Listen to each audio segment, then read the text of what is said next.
All right, music fans, welcome back. Harmless Dave here, the Real Music Observer, just doing what I do, observing real music in real time for real people just like you right there. And just like me here. Peter Frampton's Last Stand. One of those sad moments in rock history when you realize another icon is aging and is having some issues.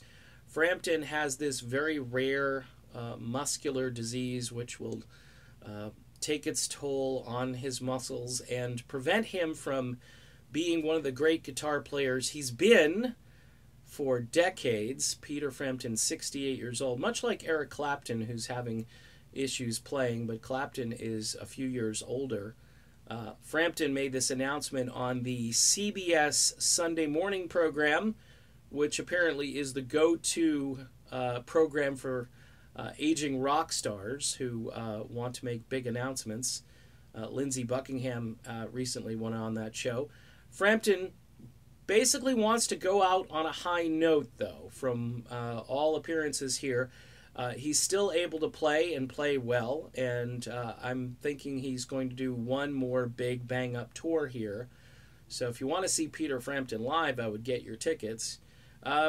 Peter Frampton, though, here's the story of Frampton. I've never really talked too much about Peter, but he's one of those guys that got really shafted by the music industry. You know, he releases all these albums, I think, for A&M to start with. Nothing really gets promoted all that much. He has a single, doesn't get on the radio. He moves on, records another album. Finally, in 1976, they put out this Frampton Comes Alive record. And I don't even think A&M thought for a second that this was going to be anything but an album devoted to Peter Frampton fans, which his fan base had been steadily growing, but nothing, you know, over the top. The live performance itself is remarkable because of how great this band is. And you can feel it on the record. Few records that are recorded live have the atmospherics, have the absolute just... you can just feel the presence of greatness. The audience is into it. And, you know, these days, Peter Frampton's music has been focus tested down to, like, Baby, I Love Your Way, you know, which is just, it's just a sad thing. When, you know, I was in classic rock, this entire record, I don't think there's any cut we did not play from this record. But we also played a lot of other studio Frampton music, things like I Can't Stand It No More, stuff like that. And nobody else has picked up on that over the years. Everybody has kind of dropped everything that was Peter Frampton. In the 80s, there was a song called Lying. We played the crap out of that as Frampton adapted to the times. And he was always a great songwriter. And it was just pathetic how little airplay the guy got. And he's this beast on guitar, and he still is. I mean, if you watch this guy live, there's footage of him in Massachusetts with Don Felder. And it's one of the great videos on YouTube. I don't know if it's still up there. But these two guys going back and forth, watching rock and roll history.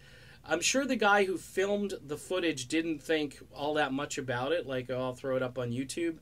And I'm pretty sure it had like hundreds of thousands of views because the kind of guitar playing that Frampton and Felder offer is something that's slowly going away. I mean, who are the guitar gods of this generation that are coming up through the ranks?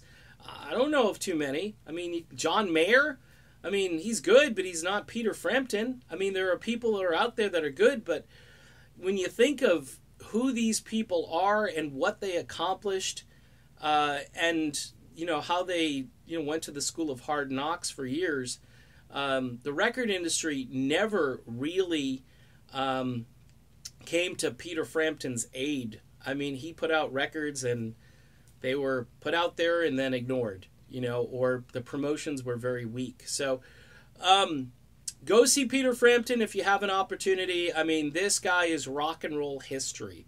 Of course, Humble Pie before that, and he was in another band prior to that.